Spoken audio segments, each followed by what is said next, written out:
31 వచనం చదువుదాం. కావున అందరం కలిసి కావున గట్టి చదువుదాం.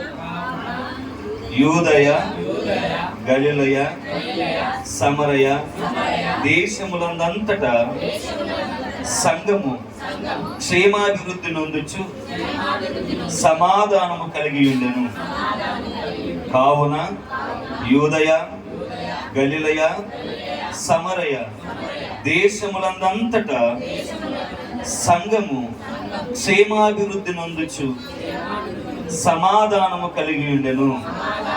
చిన్న ప్రార్థన చేసుకుందాం. మహాపరిశుద్ధుడా, ప్రేమ నమ్మకం కలిగిన మా తండ్రి, ఈ లేఖన భాగం ద్వారా ప్రభువా ఇది చేరి వచ్చిన నాతో మాతో సంఘ వీళ్ళందరితో మీరు మాట్లాడండి ప్రభువా. వినగలిగినటువంటి మంచి మనస్సాక్షి మీరు మాకు అనుగ్రహించి తండ్రి మీ స్వరం చేత మాతో మాట్లాడి ప్రభువా మీరే మమ్మల్ని బలపరుస్తారని నమ్మచ్చు. యేసయ్య పరిశుద్ధమైన నామమున ప్రార్థించి పొందుకునే నామ తండ్రి. హల్లెలూయా, హల్లెలూయా.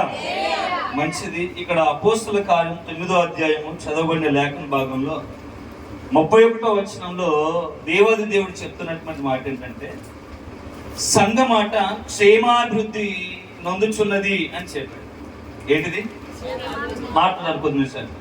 సంఘము క్షేమాభివృద్ధి పొందుతుంది అని చెప్పాడు.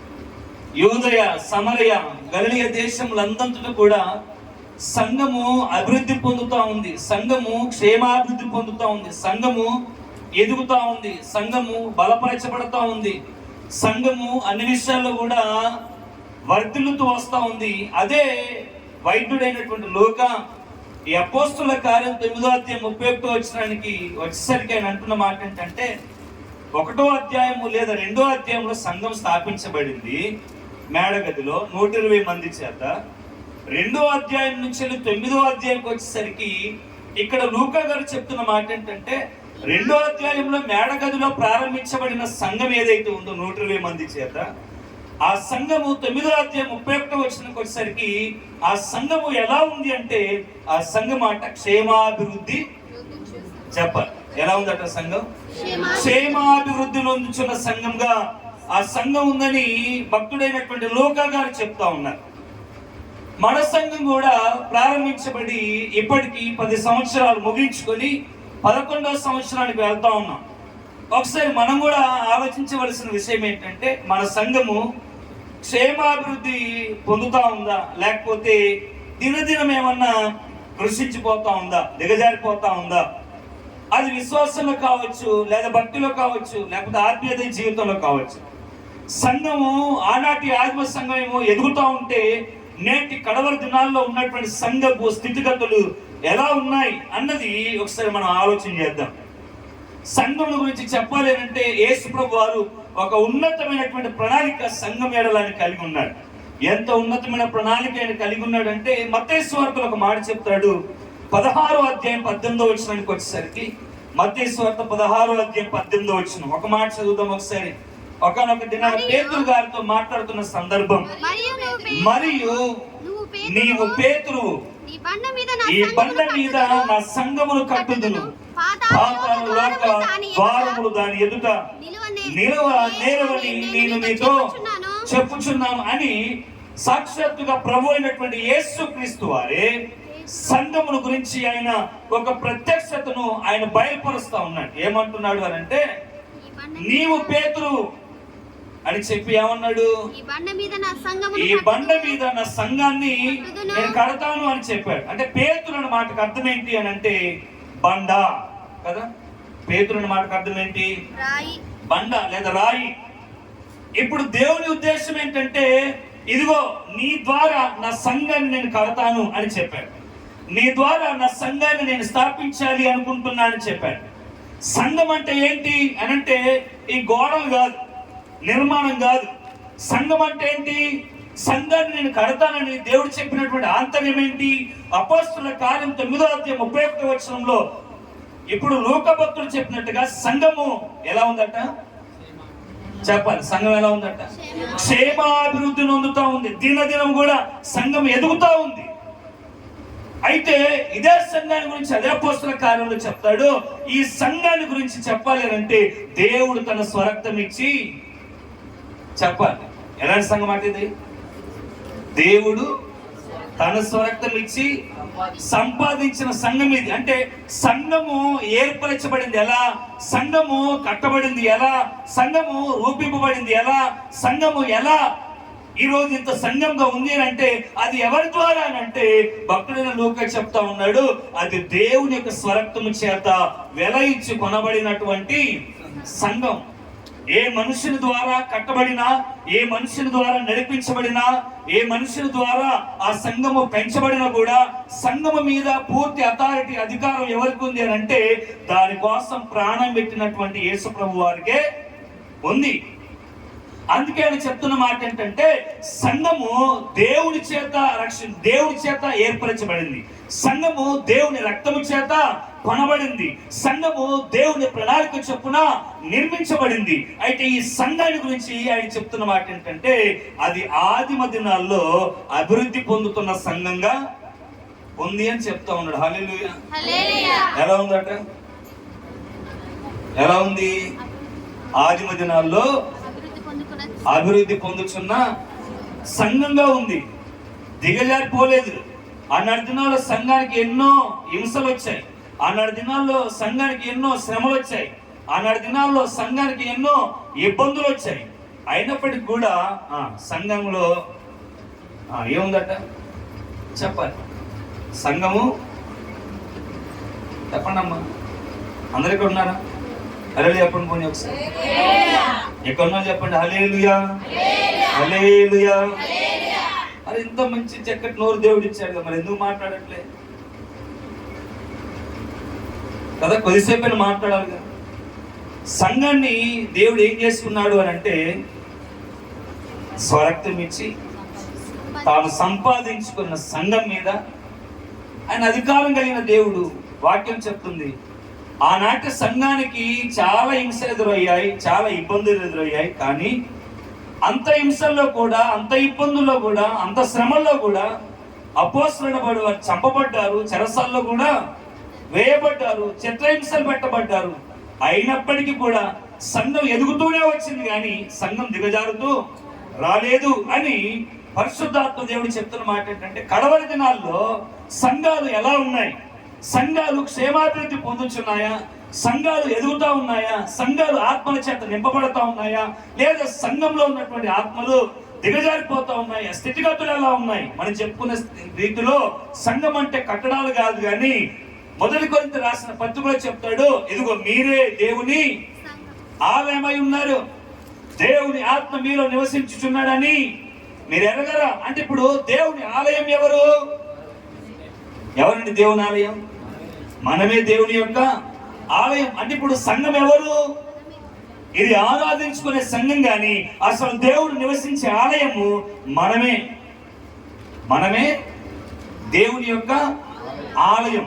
కాబట్టి ఇప్పుడు ఈ సంఘం ఏం చేయాలంటే ఖచ్చితంగా అభివృద్ధిలోనికి రావాల్సిందే, సంఘం క్షేమాభివృద్ధి పొందవలసిందే. కాబట్టి సంఘము క్షేమాభివృద్ధి పొందాలి అని అంటే ఏం చేయాలో ఒక 3 మాటలు చెప్పిన వాక్య భాగాన్ని ముగించేస్తాం. అసలు సంఘం ఎలా అభివృద్ధి అవుతుంది? చాలా మంది దైవ సేవకులకు కావచ్చు, సంఘానికి కావచ్చు ఒక ఆలోచన ఉంటుంది, అన్ని సంఘాలు ఎదుగుతా ఉన్నాయి, మా సంఘం కూడా ఎదిగితే బాగుండు, నూతనాత్మ వస్తే బాగుండు, పరిచర్య ఆశీర్వదింపబడితే బాగుండు అని ప్రతి దైవ సేవకుడు యొక్క కోరిక ఇదే. లేదా సంఘంలో ఉన్నటువంటి ప్రతి ఒక్క ఆలోచన కూడా ఇదే అయి ఉంటుంది. కానీ సంఘము అభివృద్ధి పొందాలి అని అంటే ఏం చేయాలి, సంఘము ఎదగాలి అంటే ఏం చేయాలి, సంఘంలో అనేకమైన నూతన కార్యాలు జరగాలి అని అంటే ఏం చేయాలి అన్న 3 విషయాలు మీ ముందు పెట్టి నా వాక్య భాగాలు ముగించేస్తాను. మొట్టమొదటి చదువుదాం ఒకసారి. సంఘము గనక క్షేమాభివృద్ధి ఆనాటి ఆదిమ దినాలలో సంఘము ఎలా క్షేమాభివృద్ధి పొందింది? సంఘము క్షేమాభివృద్ధి పొందడానికి ఆనాటి అపోస్తలులు లేదా సేవకులు ఏం పని చేశారు? ఈనాటి దినాల్లో మన సంఘం అభివృద్ధి పొందాలి అని అంటే మనం ఏం చేయాలి అన్నమాట చూస్తే అదే అపోస్తలుల కార్యం 20వ అధ్యాయము 32వ వచనాన్ని చదువుదాం ఒకసారి. అపోస్తలుల కార్యం 20వ అధ్యాయం 32వ వచనం. ఇప్పుడు దేవునికి ఆయన కృపావాక్యమునకును మిమ్మును అప్పగించుచున్నాను,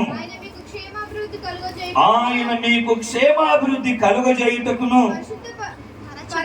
పరిశుద్ధపరచబడిన వారందరిలో స్వాస్థ్యమును అనుగ్రహించుటకు శక్తిమంతుడు.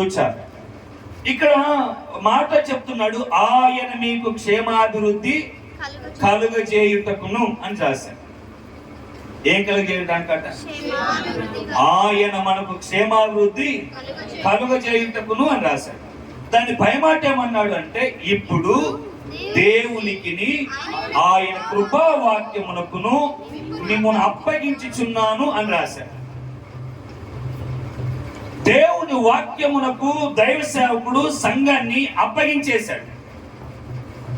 దేవుని వాక్యమునకు దైవ సేవకుడు సంఘాన్ని అప్పగించకపోతే సంఘము క్షేమాభివృద్ధిలోనికి రాదు. అంటే మొట్టమొదటిది ఏంటంటే, సంఘము క్షేమాభివృద్ధి చెందాలి అంటే సంఘము ఉపదేశములు కట్టబడాలి. సంఘము క్షేమాభివృద్ధి పొందాలి అంటే సంఘము వాక్యపు వేరులో ఎదగాలి. సంఘము క్షేమాభివృద్ధి పొందాలి అంటే సంఘము అనుదినం వాక్యము ధ్యానించేదిగా ఉండాలి. సంఘము క్షేమాభివృద్ధి పొందాలి అంటే సంఘానికి ఈ అలవాట్లు లేకుండా సంఘము ఏమాత్రం కూడా ఆశీర్వాదకరంగా క్షేమాభివృద్ధి ఏమాత్రం కూడా చెందదు. హల్లెలూయా, హల్లెలూయా, హల్లెలూయా, హల్లెలూయా. ఏమంటా ఉన్నాడు? సంఘం ఎలా క్షేమాభివృద్ధి చెందుద్ది అని అంటే, ఇదిగో దైవజనుడు అంటా ఉన్నాడు, ఇప్పుడు మిమ్మును కృపావాక్యమునకు అప్పగించి తిని. ఇక్కడ ఉన్న అల్లే చెప్పండి ఒకసారి. మనసులో డిస్టర్బ్ అవ్వద్దు. అర్థమైంది? ఏమవద్దు. ఇక్కడ మనుషులు డిస్టర్బ్ అవుతా ఉన్నారు, మనస్సు కూడా రెండు అవుతా ఉంది. కాబట్టి ఇంకా తలిపేసేసుకుంటే అయిపోతుంది. ఓకే, కొద్ది నిమిషాలు వాక్యాన్ని వింటే అయిపోతుంది. ఇక్కడ చెప్తున్నటువంటి మాట ఏంటంటే, క్షేమాభివృద్ధి ఎలా చెందిద్ది సంఘం, సంఘం ఎలా ఎదిగిద్ది, సంఘం ఎలా బలపరచబడిద్ది అని అంటే, సంఘానికి కావలసింది ఏంటంటే వాక్యము. వాక్యం లేకపోతే, ఉపదేశంలో సంఘం పెంచబడకపోతే ఆ సంఘము అభివృద్ధిలోనికి రాదు. సంఘానికి కావలసింది, లేదా సంఘంలో ఉన్నటువంటి వ్యక్తులకు కావలసింది ప్రాముఖ్యంగా ఏంటంటే వాక్యములో సంఘాన్ని కట్టాలి. అందుకే ఆయన చెప్తున్నాడు, కృపావాక్యమునకు మిమ్మును నేను అప్పగించి తిని అన్నాడు. దేనికి అప్పగించాడు సేవకుడు? సంఘంలో ఉన్నటువంటి అందరిని కూడా దేనికి అప్పగించాడంటే వాక్యానికి అప్పగించాడు. ఈ రోజుల్లో ఉన్నటువంటి సంఘాలు ఎలా ఉన్నాయంటే, సంఘంలో ఉన్నటువంటి వారిని తమాధీనంలో అప్పగించుకుంటా ఉన్నారు, తమాధీనంలో బంధించుకుంటా ఉన్నారు. సేవకుని ఆధీనంలో సంఘాలు ఉంటా ఉన్నాయి, సేవకుని ఆధీనంలో కనుసైగుల్లో సంఘ బిడ్డలు నడవాలి. కానీ ఆనాటి దినాల్లో వారి ఆలోచనలు కాదు, సంఘాన్ని, సంఘంలో ఉన్నటువంటి వారిని వాక్యానికి అప్పగించారు. అనగా దేవుని సేవకు లేదా దేవుని యొక్క వాక్యానికి ఏం చేశారంటే పూర్తిగా అప్పగించేశారు, ఉపదేశానికి అప్పగించేశారు. సంఘాన్ని మొత్తానికి వాక్యంలో పెంచాలని ఆశపడ్డారు. అలా ఏ సంఘంలోనైతే సేవకుడు ప్రయాసపడగలుగుతాడో సంఘాన్ని వాక్యంలో పెంచాలి, సంఘానికి ఉపదేశాన్ని అందించాలి అని ఈ సంఘాన్ని వాక్యానికి అప్పగించింది. అప్పుడు ఆ సంఘం ఏమవుతుందో తెలుసా? అభివృద్ధి చెందుతుంది. సంఘం అభివృద్ధి చెందాలి అని అంటే కావాల్సింది ఏంటంటే దేవుని యొక్క వాక్యం. వాక్యం లేకపోతే సంఘం అభివృద్ధి చెందదు. ఎందుకు నేను మాట చెప్తున్నాను అని అంటే, చాలా మంది విషయాలలో హెబ్రీయులకు రాసిన పత్రిక 5వ అధ్యాయం 11వ వచనంలో చెప్తాడు. హెబ్రీయులకు రాసినటువంటి పత్రిక 5వ అధ్యాయం 11వ వచనం చదువుదాం ఒకసారి. హెబ్రీయులకు రాసిన పత్రిక 5వ అధ్యాయం 11వ వచనం, ఇందును గూర్చి మేము చెప్పవలసినవి అనేక సంగతులు ఉన్నవి గాని మీరు వినుటకు మందులైనందున వాటిని విశదపరచుట కష్టము.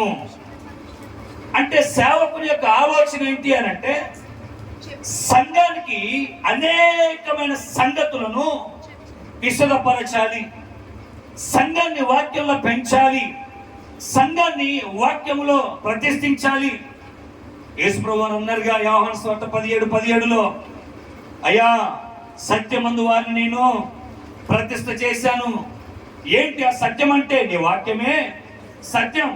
ఇప్పుడు పౌలు గారు కూడా చెప్తున్న మాట ఏంటంటే ఏమంటా ఉన్నాడు, అనేక సంగతులు ఉన్నవి కానీ మీరు వినుటకు మందులైనందున, మందులంటే మందబుద్ధి అంటారు. మందబుద్ధి అంటే మతిమరప, మరిచిపోవడం. ఏమంటారు మందులు అంటే? పొలాల్లో కొట్టే మందులు కాదు. ఏంటిది? చెప్పినా వినకుండా ఉంటారు, చెప్పినా పట్టించుకో, చెప్తా ఉంటే కూడా పెడచెవిన పెడతా ఉంటాం. ఒకవైపున సేవకులు మాట్లాడుతూ ఉంటే కూడా అది హృదయంలోకి ఎక్కించుకో. అదే పౌలు వేదన.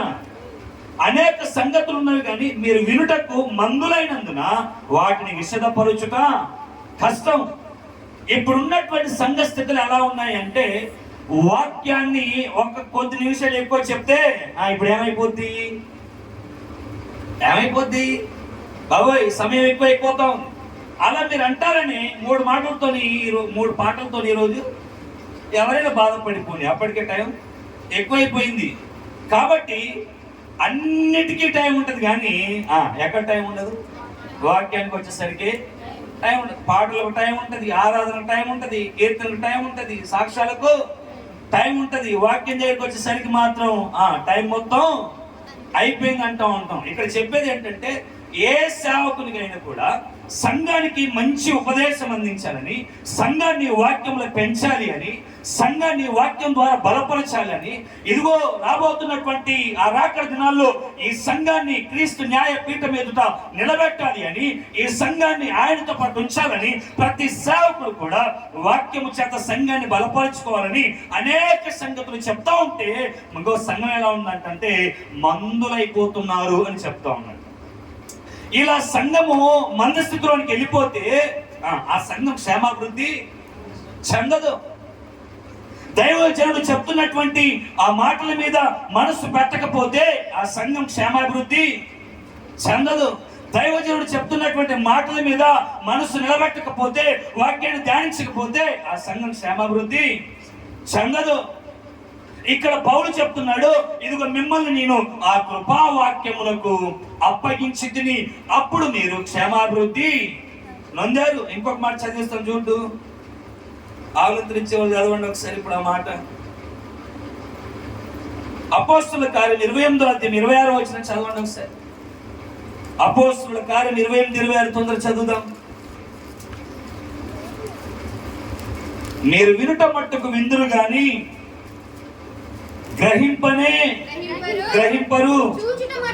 చూచుట మట్టుకు చూతురు గాని కానరాని ఈ ప్రజల యొద్దకు వెళ్ళి. ఎలా ఉంది స్థితిగతులు అని అంటే, వినుట మట్టుకు వింటారు కానీ ఏం లేదు అని అంటే గ్రహింపు లేదు. కూర్చుంటే అందరూ అలా ఉంటారని అనట్లే.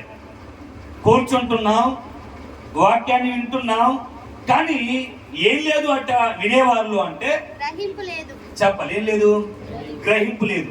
ఇంతకు ముందు చెప్పిన మాటలు ఏమన్నాడు, మీరు వింటున్నారు కానీ చెప్పాలి, మీరు వింటున్నారు కానీ మందబుద్ధులై పోతున్నారు. అనేక సంగతులు విశదపరచుట కష్టమైపోతుంది.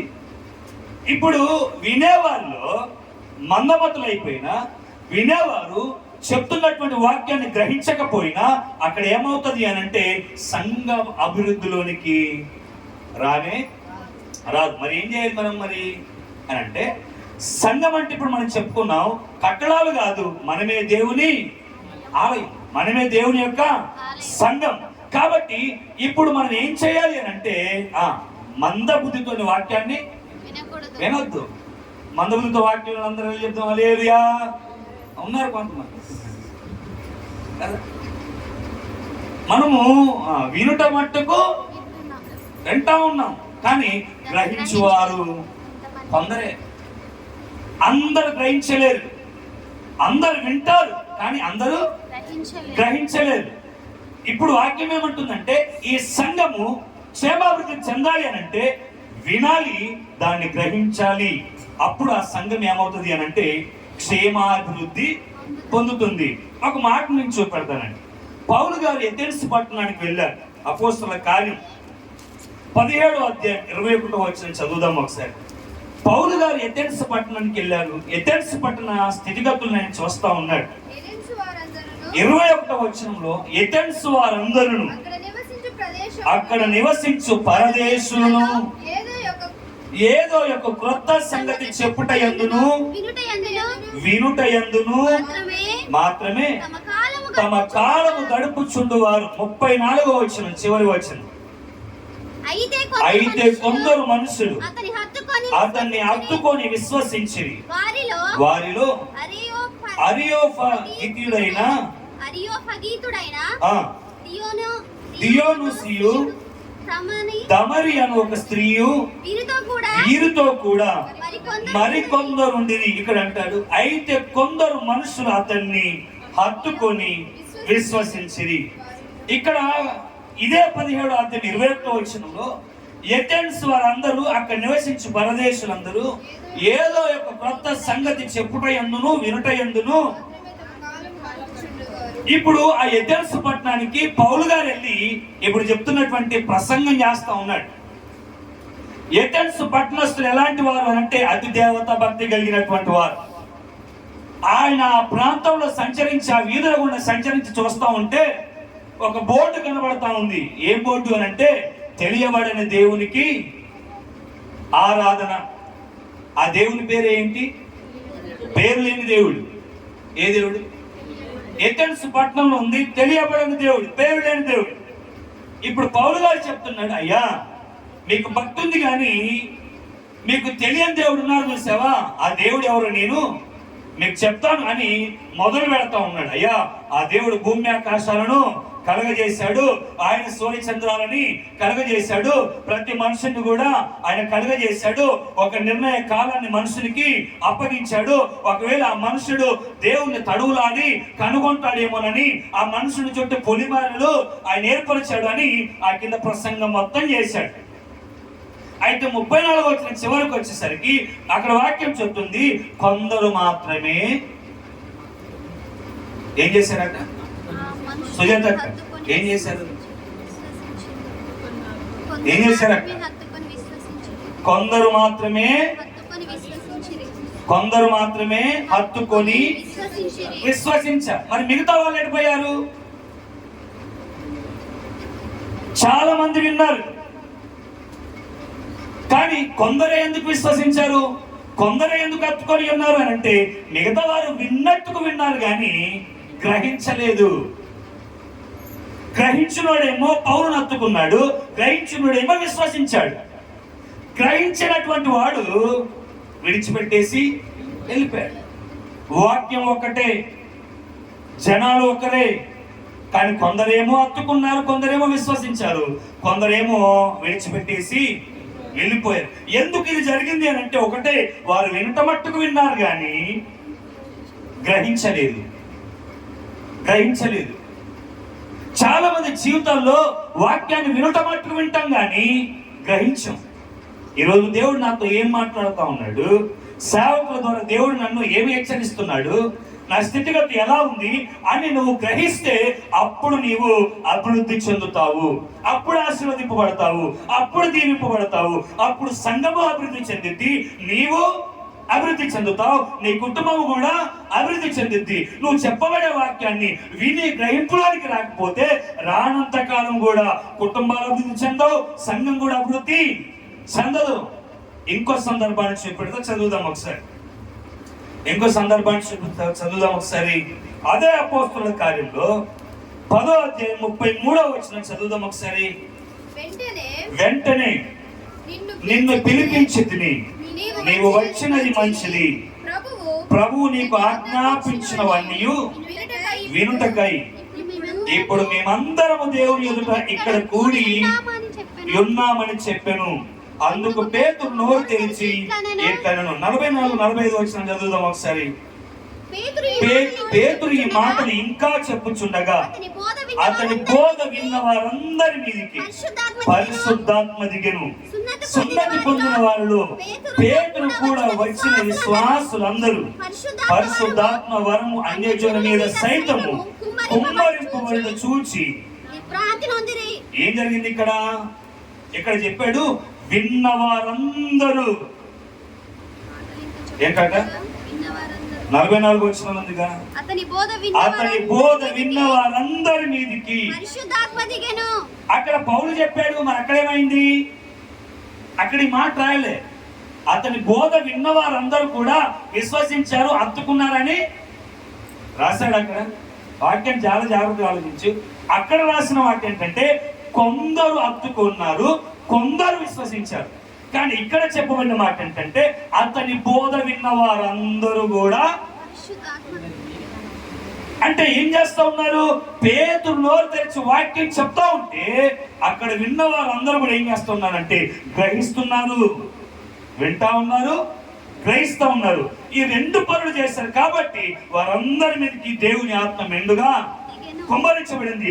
ఆశ్చర్యం ఏంటంటే అన్య జనులు సైతము కూడా అన్య భాషల చేత మాట్లాడుతున్నారు.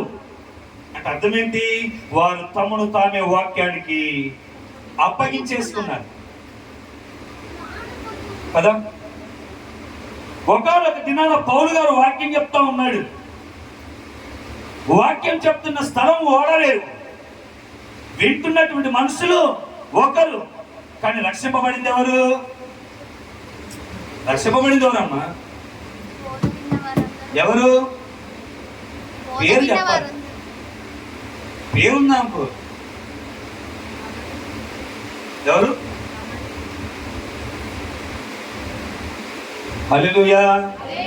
చేతులు ఎత్తుదాం. హల్లెలూయా. ఇప్పుడు చెప్పండి ఒకసారి.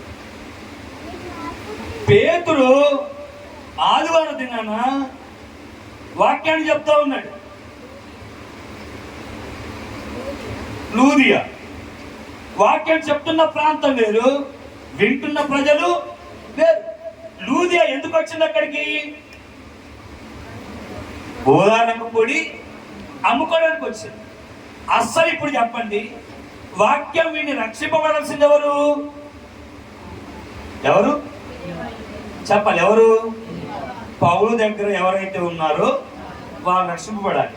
కానీ ఇక్కడ జరిగింది ఏంటి? వాళ్ళు ఎవ్వరు రక్షింపబడలే. దేవుడు అట ఎవరి హృదయాన్ని తెరిచాడు? అసలు లూదియా ఎక్కడుంది? ఈ సభ ఎప్పుడైపోతుందా, నా రంగు పొడి అమ్ముకుంటా, ఈ సభ ఎప్పుడైపోతుందా, నా కుటుంబాన్ని పోషించుకుంటా, ఈ సభ ఎప్పుడైపోతుందా, ఈ వాక్యం ఎప్పుడైపోతుందా అని వ్యాపారం చేసుకుంటానికి వచ్చిన ఆమె హృదయాన్ని ఏమో దేవుడు తెరిచాడు. వాక్యం వినడానికి వచ్చిన వాళ్ళు ఒక్కరి హృదయాన్ని కూడా దేవుడు. ఎందుకు? వింటా ఉన్నారు కానీ గ్రహింపు లేదు. సంఘం ఎందుకు అభివృద్ధి చెందట్లేదు అని అంటే నెంబర్ 1 ఇదే, మనం వింటున్నాం, ఏం లేదు. హల్లెలూయా, హల్లెలూయా, హల్లెలూయా. చెప్పండి, ఏం చేస్తా ఉన్నాం? ఏం చేస్తా ఉన్నాం? వింటున్నాం కానీ ఏం లేదు, గ్రహింపు లేదు. మందిరంలో కూర్చుంటాం కానీ వాక్యం మీద, వాక్యం మీద అవునా? ఎలా అభివృద్ధి చెందింది సంఘం? 10 సంవత్సరాలు అయిపోయాయి, 11వ సంవత్సరం వచ్చేసింది, సంతోషం, సంబరమే. కానీ సంఘంలో అభివృద్ధి అది అని అంటే ఈ 10 సంవత్సరాలలో మనకు మనం ఆలోచన చేసుకుంటే వింటున్నాం కానీ విన్న వాక్యంలో గ్రహింపు అనేది లేదు. ఎంతమంది గ్రహిస్తా ఉన్న వాక్యాన్ని? పోయిన వారం వాక్యం ఎంతమంది గ్రహించారు? ఒక్కరు ఫోన్ చేశారు నాకు, అయ్యా దేవుడు నాతో మాట్లాడారని ఒక్కరు ఫోన్ చేశారు. వాళ్ళ పేరు చెప్పండి. నేను ఎందుకు ఫోన్ చేశారు అని అంటే గ్రహింపులోనికి వచ్చింది. వినడం కాదు, వింటున్నటువంటి వాక్యాన్ని గ్రహించాలి, గ్రహించాలి. అప్పుడు కుటుంబాలు ఆశీర్వదింపబడతాయి, సంఘం కూడా ఆశీర్వదింపబడుద్ది. అందుకే పౌలు చేసిన పని ఏంటంటే ఈ సంఘాన్ని ఆయన కృపావాక్యమునకే అప్పగించాడు. మనుషులు మన చేతిలో సంఘాన్ని పట్టుకుని ఉంటే ఎప్పటికీ అది అభివృద్ధిలోనికి రాదు. ఆయన వాక్యము చేతిలోనికి అప్పగిస్తే, ఆ వాక్యపు వెలుగులోనికి కనుక సంఘం రాగలిగితే, ఆ వాక్యాన్ని కనుక విని గ్రహించగలిగితే అప్పుడు ఖచ్చితంగా ఆ సంఘము ఖచ్చితంగా అభివృద్ధి చెందుద్ది. సంఘ క్షేమాభివృద్ధి కోరికలు పెడతా ఉంటారు కానీ సంఘం అభివృద్ధి చెందాలి అంటే జరగవలసిన మొట్టమొదటి కార్యము ఇది జరగాలి. ఎప్పుడైతే గ్రహింపులోనికి సంఘం వస్తుందో అప్పుడే సంఘము ఆశీర్వదింపబడింది. రెండోది మీ ముందు పెడతాడు, చూద్దాం ఒకసారి, త్వరగా చదువుదాం. రెండోది చూద్దాం ఒకసారి. అపోస్తలుల కార్యం 2వ అధ్యాయం 47వ వచనం. త్వరగా అపోస్తలుల కార్యం 2వ అధ్యాయం 47వ వచనం. ఆనందముతోను నిష్కపటమైన హృదయముతోను ఆహారము పుచ్చుకొని చుండిరి, మరియు ప్రభువు రక్షణ పొందుచున్న వారిని అను దినము వారితో చేర్చుచుండెను. ఇక్కడ ఏమర్థమవుతా ఉంది మనకు అని అంటే, 2వ అధ్యాయంలో మేడగది మీదకి పరిశుద్ధాత్మ దేవుడు దిగి వచ్చాడు. హల్లెలూయా. ఆయన చూడండి ఒకసారి, నా మాట వినబడతా ఉందా? మొదటి ప్రసంగం పేతురు గారు చేశాడు. ఎంతమంది మారారు? ఎంతమంది మారారు? ఎంతమంది? ఒక్కరా? ఎంతమంది మారారు? చెప్పండి అమ్మా, నోరున్నాయా? చెప్పండి, ఎంతమంది మారారు? 3000 మంది మారారు కదా. 120 ప్లస్ 3000 ఎంత? 3120 మంది. ఇక్కడ వాక్యం చెప్తున్న మాట ఏంటంటే, ఇదిగో ప్రభు రక్షణను పొందుచున్న వారిని అనుదినము వారితో చేర్చుచుండెను. అంటే ఇప్పుడు ఏమవుతోంది సంఘము? హలో, సంఘం ఏం చేస్తా ఉంది? రోజు 120తో ఆగిపోలే. 120 తర్వాత 3000 అయింది. 3000 తర్వాత రోజుకొకరు ఏం చేస్తా ఉన్నారు? సంఘంలో చేరుస్తా ఉన్నారు. సంఘానికి వస్తా ఉన్నాడు, బాప్తిస్మం తీసుకుంటా ఉన్నాడు, సంఘంలో ఉంటా ఉన్నాడు. రోజు జరుగుతూ ఉంది, రోజు బాప్తిస్మాలు అవుతా ఉన్నాయి, రోజు జరుగుతూ ఉంది ఇది. అంటే ఇప్పుడు ఇక్కడ మనకి ఏం కనబడుతూ ఉంది అంటే, సంఘము అభివృద్ధి చెందడం కనబడతా ఉంది. ఎలా చెప్పగలుగుతామంటే, రోజు అనుదినము కూడా వాళ్ళు సంఘములో చేర్చబడుచుండిరి. అంటే ఇప్పుడు దీని అర్థం ఏంటి? సంఘం అనుదినము కూడా ఎక్కువైతుందే గాని, చెప్పండి, సంఘం ఎక్కువైతుందే గాని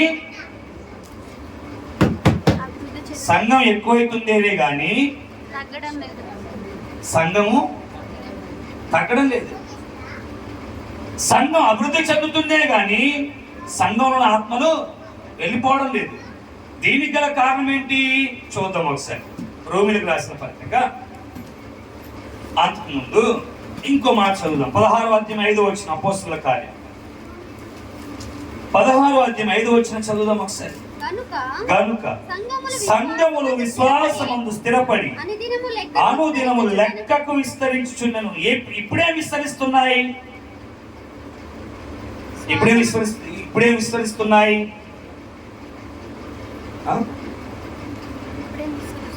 అసలు నిశ్చయముగా మిమ్మల్ని అందరినీ దేవుని చేతికి అప్పగిస్తా ఉన్నా. ఆయన ఏం చేయాలనుకున్నది చేస్తాడు, అంతకు మించి ఇంకేం చేయలేదు. అర్థమైందా? ఓకే, ఇంకా అది మీ ఇష్టం. నాకు ఎందుకు అనాలనిపించింది నాకు తెలియదు కానీ మొత్తానికి కాదు. మొదటి వచనం చదివితే, అనుదినము సంఘములో మనుషులు చేర్చబడుతున్నారు. కానీ ఈ వచనంలో ఏముందంటే, సంఘములు విశ్వాసము స్థిరపడి లెక్కకు మించి విస్తరించుతున్నాయి. ఏంటి? సంఘాలు. అక్కడేమో మనుషులు చేర్చబడుతూ ఉన్నారు. 16వ అధ్యాయంకి వచ్చేసరికి సంఘాలు విస్తరిస్తూ ఉన్నాయి. మనుషులతో చేర్చబడుతున్న పరిచర్య బ్రాంచ్గా తయారైపోయింది, శాఖోపశాఖగా తయారైపోయింది.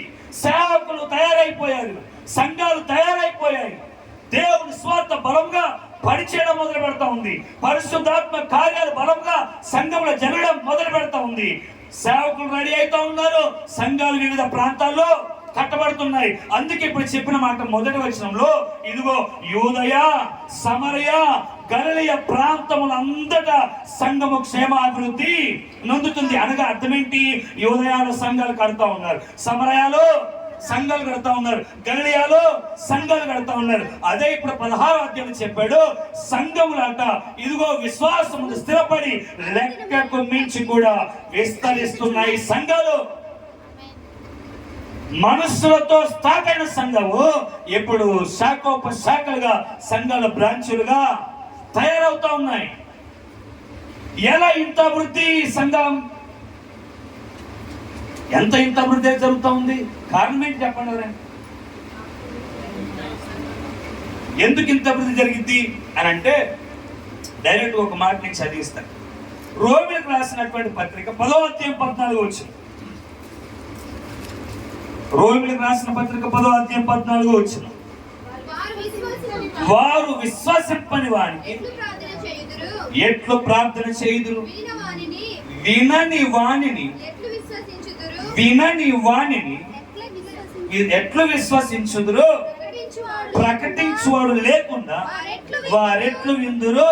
అని చదువు, ప్రకటించువాడు లేకుండా వారెట్లు విందురు. ఈ రెండు మాటలు మీకు అర్థమయ్యాయా? ఏమన్నాడు? వినని వాణిని, వినని వాడు ఎట్లు విశ్వసిస్తాడు? నెంబర్ 1. ప్రకటించువాడు లేకుండా వారు ఎట్లు వింటారు? ఇప్పుడు ఒక మాట చెప్పండి. అనుదినం సంఘంలోనికి వస్తున్నారు అంటే ఎలా వస్తున్నారు వీళ్ళు అని అంటే ప్రకటించేవారు ఉన్నారు. సంఘములు శాఖలుగా అభివృద్ధి చెందుతున్నాయంటే ఎలా సాధ్యమైంది అని అంటే ప్రకటించేవారు ఉన్నారు. ఇప్పుడు ఈ సంఘం అభివృద్ధి చెందాలి అని అంటే సంఘం ఎలా అభివృద్ధి చెందుద్ది అని అంటే ఊరికే అభివృద్ధి చెందదు. ఏం కావాలట? వినని వాడు ఉన్నాడు, వినని వాడి దగ్గరికి వెళ్ళాలి.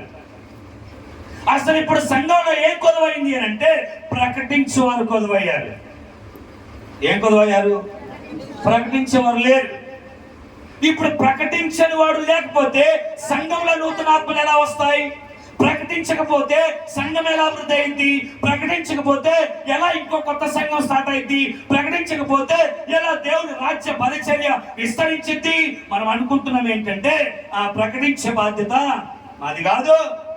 ఆదివారం వచ్చే వాక్యం వింటాం,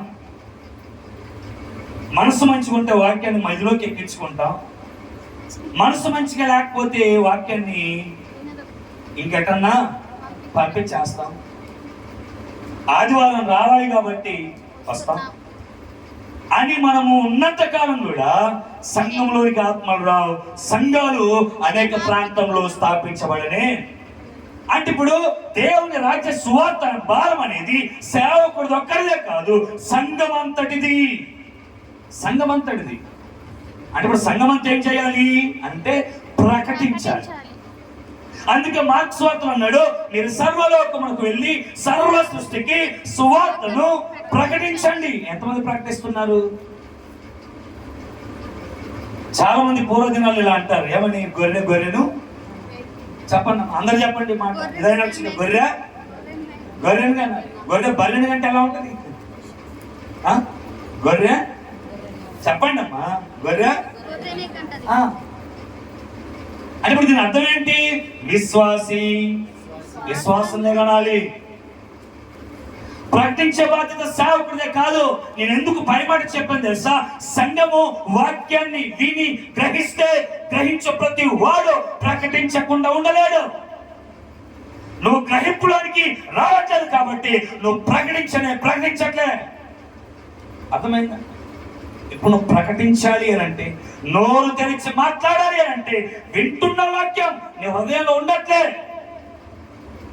వింటున్నావంతే వెళ్ళిపోతా ఉన్నావు. ఇంకెట్లా అభివృద్ధి అవుతుంది సంఘం?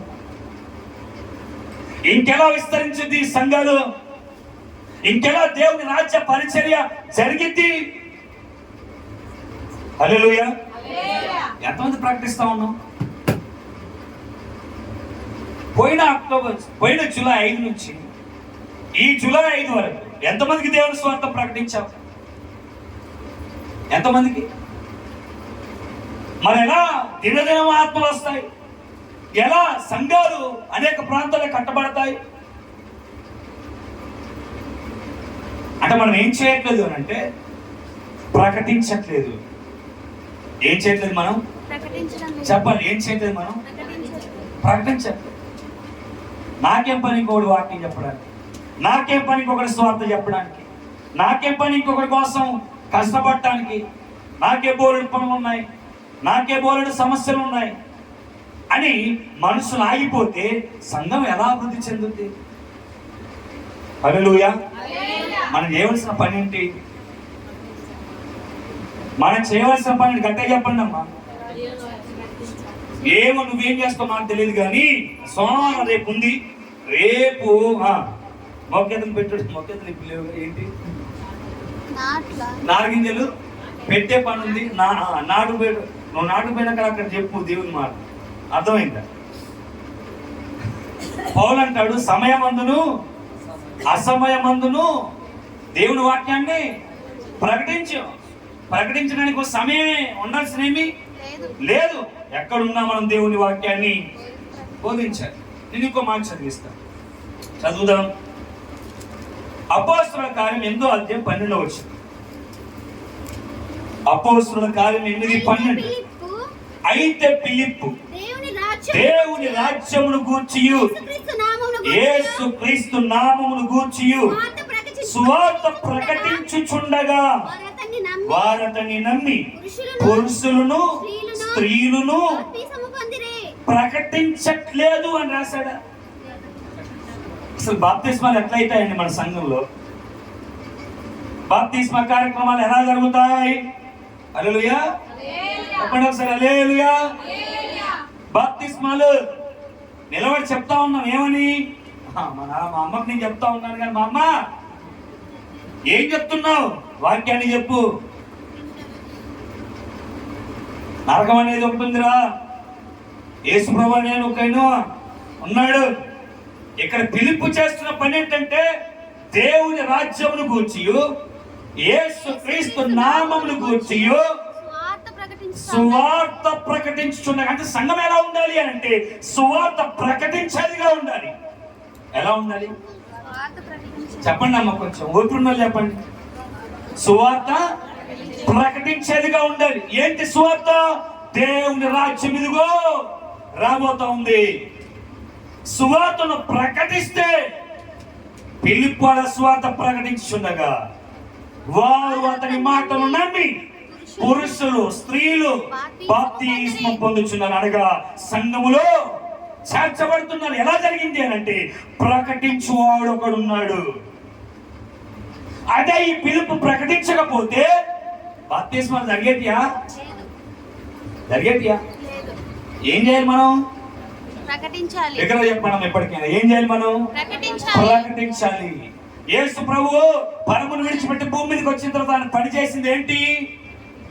పరలోక రాజ్యము సమీపించుచున్నది, మారు మనసు పొందండి అని కేకలు వేస్తా ఉన్నాడు. ఏం చేస్తున్నాడు? ఆయన కూడా ప్రకటిస్తున్నాడు. మన పని మనం చెయ్యట్లేదు కాబట్టి సంఘము అభివృద్ధికి కావట్లేదు. అర్థమైందా? కాబట్టి అసలు సిటీలో చాలా మంది ఏం చేస్తారంటే నెలలో ఒక రోజు ఏదో ఒక ప్రాంతానికి వెళ్ళి ఆ ప్రాంతంలో సువార్త ప్రకటిస్తూ ఉంటారు. అలా మనం చేద్దాం అని అంటే ఎంతమంది సహకరిస్తారు చెప్పండి? నిజంగా ఎందుకనంటే వింటున్నాం కానీ దేవుని రాజ్యం గురించి సంఘం గురించి గ్రహింపు లేదు. రెండు అయిపోయింది. ఏం చేయాలి? సంఘం అభివృద్ధి చెందాలి అని అంటే రెండోది ప్రకటించేవారు ఉండాలి. ప్రకటించకపోతే వాడు ఎట్లా రక్షింపబడతాడు? అంతే కదా, అది కూడా పాయింటే. మూడోది చెప్పి నేను ముగించేస్తాను. సంఘము క్షేమాభివృద్ధి చెందాలి అని అంటే అదే అపోస్తుల కార్యం 4వ అధ్యాయం 32వ వచనం. అపోస్తుల కార్యం 4:32. విశ్వసించిన వారందరూ ఏక హృదయమును ఏకాత్మయు గలవారయుండిరి. ఎవడును తనకు కలిగిన వాటిలో ఏదియు తనదని అనుకోలేదు. వారికి కలిగినదంతయు వారికి సమిష్టిగా ఉండెను. ఇక్కడ 2 మాటలు చెప్పాడు. విశ్వసించిన వారందరూ, ఎందరి బిగ్గర చెప్పండి, వాక్యం అయిపోయింది. విశ్వసించిన వారందరూ ఎలా ఉన్నారట? చెప్పండి ఇంకోటి. ఒకటి అమ్మా మీకే ఐక్యత. చెప్పండి. ఒకటి రెండోది ఇంకొంచెం బిగ్గరగా. మరోసారి ఎవరికి ఉంది? విశ్వసించిన వారికి ఉంది. ఎవరు ఇప్పుడు విశ్వసించిన వారు? ఇక్కడ మనమే మనమందరం ఏం చేశాం? ఆనాటి ఆత్మ సంఘంలో ఏముంది? మూడోది, ఈ మాట చాలా జాగ్రత్త చెప్పాలి, చెప్పకపోతే మాత్రం ఇంకో గంట పెంచుతా. ఓకే, ఎట్లా మన చర్చ అనుమతి జరుగుతుంది, ఇంకో వాక్యం కూడా ఉంటుంది ఇక. చెప్, ఎవరికి ఏక హృదయం ఏకాత్మ ఉంది? చెప్పండి అక్క, కొంచెం అక్క చెప్పు, ఎవరికి ఉంది? ఏముంది? ఏక హృదయం ఎవరికి ఉంది? ఇప్పుడు ఇక్కడ విశ్వసించిన వారు ఎవరు? బాప్తిస్మం తీసుకున్న ప్రతి ఒక్కరు కూడా విశ్వసించిన వారే. ఆనాటి సంఘంలో ఏముంది? విశ్వసించిన వారికి చెప్పాలి, ఏక హృదయం ఉంది, ఏకాత్మయు ఉండెను. ఇప్పుడున్న సంఘానికి ఏం లేదు, ఏకాత్మ ఏక హృదయం లేదు. అందుకు సంఘం క్షేమాభివృద్ధి పొందడం లేదు. అర్థమైందా? జూలై 5వ తారీఖు వస్తా ఉందని పోయిన వారం చెప్పి మనిషి గురించి చేసుకుందామని అంటే, నిజంగా మీకు ఏక హృదయం ఏకాత్మ ఉంటే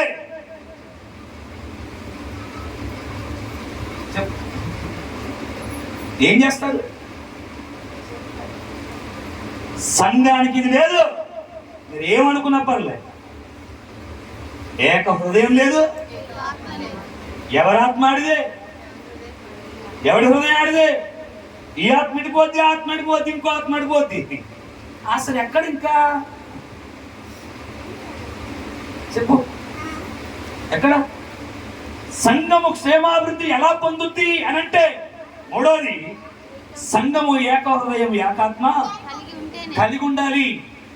ఏక హృదయం ఏకాత్మ కలిగి లేకపోతే సంఘం ఏమాత్రం కూడా ఆశీర్వదించబడదు, అది క్షేమాభివృద్ధి చెందదు. ఇప్పుడు మీరు నిజంగా గుండె మీద చెప్పుకోండి, ఆనాటి సంఘం అలా ఉంది అని పరిశుద్ధాత్మ దేవుడు రాయిస్తా ఉన్నాడు. ఈనాటి సంఘం ఎలా ఉంది? మన సంఘం ఎలా ఉంది? అందరికి ఒకే ఆత్మ ఉందా? అందరికి ఒకే హృదయం ఉందా? ఒకరొక మాట అంటే ఆ మాట కట్టుబడుతూ ఉన్నారా? సంఘ పెద్దలు ఒక మాట అనౌన్స్ చేస్తే ఆ మాట ఓకే అని తల ఊపుతా ఉన్నారా? ఉందా? అందుకే సంఘము వాళ్ళు చెప్పేది చెప్తూనే ఉంటారు, లేక జరిగేటి అన్ని జరుగుతూనే ఉంటాయి. లేక అంటే ఏంటి? నువ్వు ఇక్కడ లేక జరిగేటి అన్ని వాళ్ళు చెప్పేది తిమోతి అన్నకేమో మరియమ్మకి పనేమి వాళ్ళు చెప్పేటి చెప్తా ఉంటారు, వాళ్ళు అంటానే ఉంటారు. చర్చ్ యానివర్సరీ ఉంది, ఏం చేద్దాం వాళ్ళు అంటానే ఉంటారు. ఇప్పుడు నెక్స్ట్ ఉపవాసాలు ఉన్నాయి, ఏం చేద్దాం వాళ్ళు అంటానే ఉంటారు. మనం నువ్వు లేక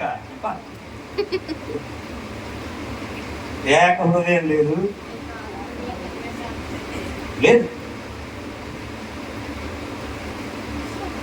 ఇంకెక్కడ సంఘం అభివృద్ధి చెందుద్ది? ఒక్క మాట దైవ సేవకు నోటి నుంచి వస్తే, మీరు నిజంగా విశ్వసించిన వారైతే ఆ మాటకు ఏమైతామో తెలుసా? దైవ సేవకుని హృదయంతో ఆత్మతో మనం అంటు కట్టబడతాం, దాన్ని అంగీకరిస్తాం.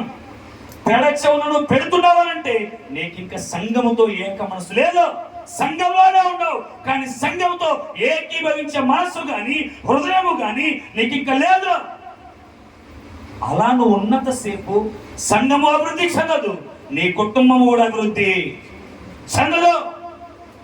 అది ఏ కార్యమైనా కానీ, అది ఏ స్థితి అయినా కానీ, ఏ పనైనా కానీ, అది ఏదైనా కానీ, సేవకుడు చెప్పిన సంఘ పెద్దలు చెప్పిన ఏకీభవించగలిగిన మనస్సు నీకు రావాలి. నువ్వు రాకపోతే నువ్వు విశ్వసించి బాప్తిస్మం ముందు కూడా వేస్తే. అందుకే మొదలే చెప్పాడు, వినుటకు విందురు గాని గ్రహింపను మీ మనస్సు మందమైపోయింది. అందుకే ఏకాత్మ పని చేయట్లేదు, ఏక హృదయం పని చేయట్లేదు. అర్థమైందా? రిఫరెన్స్ చెప్పకుండా వాక్యం ముగించేస్తా. కీర్తన 133:1 అంటాడు, సహోదరుల ఐక్యత కలిగి నివసించుట ఎంత మేలు. ఏది ఐక్యత? ఐక్యత ఏది? ఉందా ఐక్యత?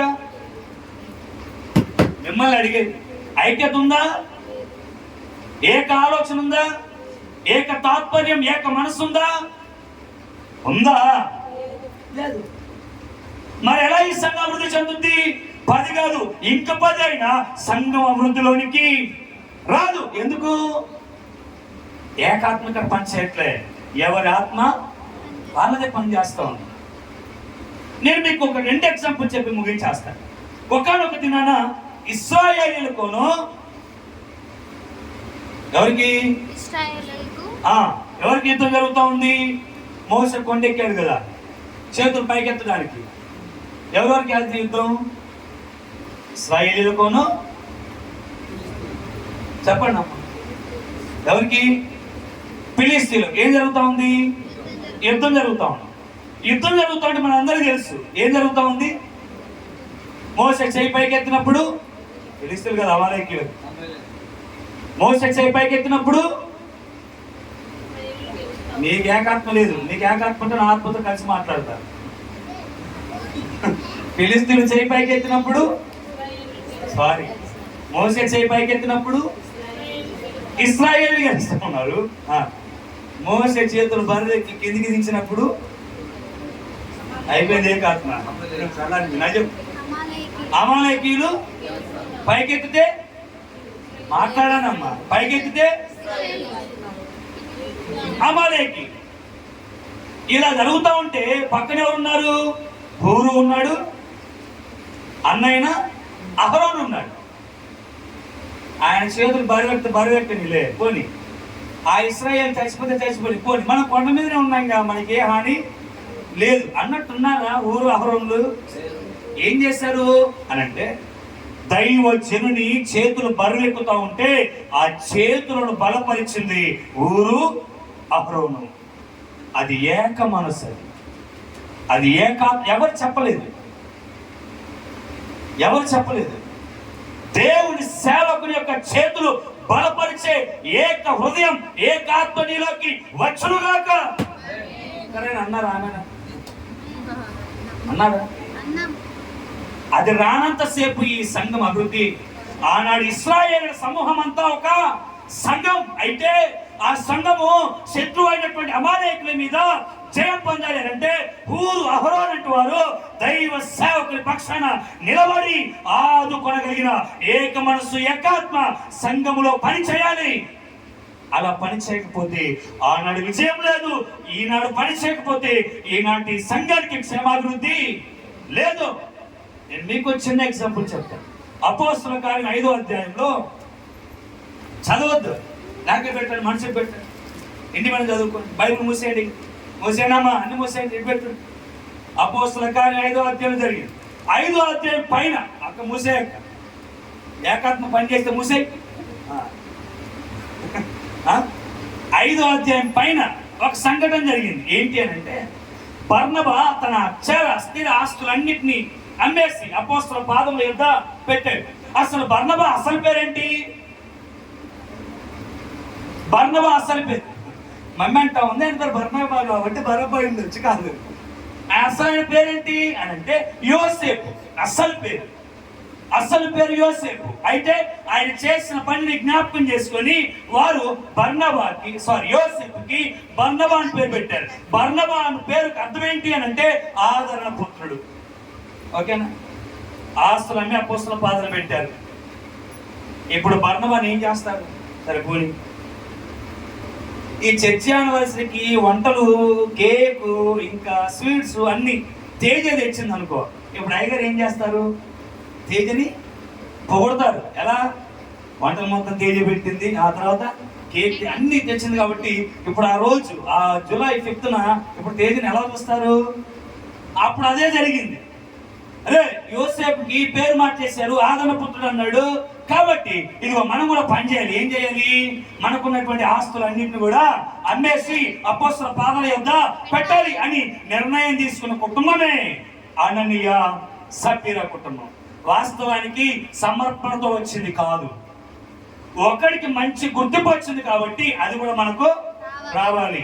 సమస్య ఏంటంటే బర్నబా ఆ ప్రాంతపు వాడు కాదు. కాబట్టి ఇప్పుడు ఏం చేశారు అని అంటే మొత్తానికి ఆస్తం వేశారు.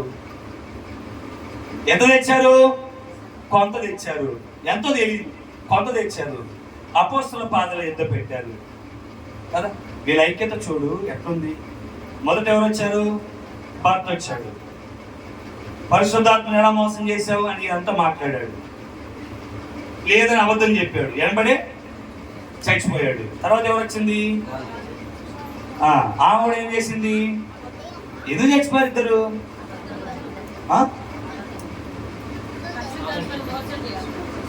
ఒక మాట చెప్పాలంటే, పరిశుద్ధాత్మ దేవుని హృదయంతో వీరి హృదయం ఏకీభవించలేదు. అర్థమైంది? అక్కడ చాలా క్లియర్గా అంటాడు, పరిశుద్ధాత్మను మోసం చేయడానికి అసలు మీకు దీన్ని ఎలా అంటే, ఇప్పుడు ఇది ఎవరితో ఏకమైపోలేదు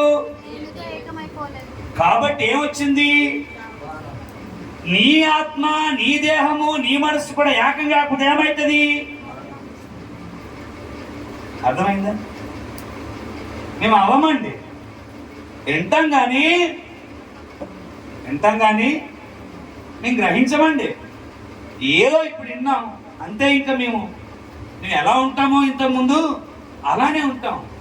ఇదిగో మళ్ళీ చెప్తున్నాను, సంఘముతో నువ్వు ఏకీభవించినంత సేపు, సంఘముతో నీ ఆత్మ అంటకట్టబడినంత సేపు, సంఘము చెప్తున్నటువంటి మాటను గ్రహించినంత సేపు, స్వార్థ ప్రకటించినంత సేపు, మూడోది నీ ఆత్మ దేవునితో అంటు కట్టబడినంత సేపు, రెండోదిగా దేవుని సేవకుని మాటకు నీ విధేయత చూపనంత సేపు, మూడోదిగా సంఘ పెద్దల మాట నువ్వు వినని అంతసేపు, నీ ఆలోచన నీదైతే, నీ మనసు నీదైతే, నీకున్న తలంపులు నీవైతే జరిగే కార్యాలు ఇలానే ఉంటాయి. ఎలా అండి? హూరు అహరోనులేమో ఏకాత్మ ఏకహృదయంతో కలిసి సేవకుని ఆదుకుంటే జయమో చేసింది. ఇక్కడ ఈ ఇద్దరున్నారు చూసారా, వీళ్ళు వినలేదు. వారి ఆత్మ దేవుని ఆత్మతో ఏకమవ్వలేదు. విశ్వసించలేదా? బాప్తిస్మం పొందలేదా? సంఘంలో లేరా? ఎందుకు చచ్చిపోయారు? ఎందుకు శాపం వచ్చింది? ఎందుకనంటే వీరిది ఏకాత్మ ఏక హృదయం కాదు. ఈ రోజు నీ హృదయం నీ ఆత్మ ఎంతుందో ఆలోచన చేయి. నీ ఆత్మ నీ హృదయం ఏకాత్మ అయితే, నువ్వు విశ్వసిస్తే, దేవుని సన్నిధికి చోటిస్తే, ఆ విధంగా బ్రతకాలి అనుకుంటే, సంఘంతో అంటకట్టబడితే, ఇవన్నీ నువ్వు చేయగలిగితే దీవెన. లేదయ్యా నా ఇష్టం వచ్చినట్టు నేను ఉంటా అంటే వచ్చేది శాపమే. సహోదరుల ఐక్యత కలిగి నివసించుట ఎంత మనోహరము, ఎంత మేలు. ఐక్యత లోపిస్తే మేలుకు బదులు ఏమొస్తుంది? శాపమేగా, కీడేగా. ఐక్యతలో ఉండకుండా నువ్వు ఇప్పుడు వెళ్ళిపోతున్నాడు, కీడు సంపాదించుకున్నట్టేగా. అర్థమైందా? యూదయ, సమరయ, గలిలయ దేశములనంతటా సంఘము క్షేమాభివృద్ధి నందుచుండెను. ఎలా నొందింది? ఒకటి చెప్పండి. ఒకటి, సంఘము వాక్యము చేత ఉపదేశములో కట్టబడింది. వాక్యాన్ని విన్నారు, వాక్యాన్ని గ్రహించారు. రెండోది, ప్రకటించేవారు పంపబడ్డారు, సంఘాలు కట్టబడుతున్నాయి. మూడోది, ఐక్యత, ఏకాత్మ ఏక హృదయం వాళ్ళలో ఉంది, కార్యాలు జరుగుతూ ఉన్నాయి కదా. అందుకు సంఘము క్షేమాభివృద్ధి అయింది. అట్టి కృప దేవుడు మనకు అనుగ్రహించును గాక. హల్లెలూయా.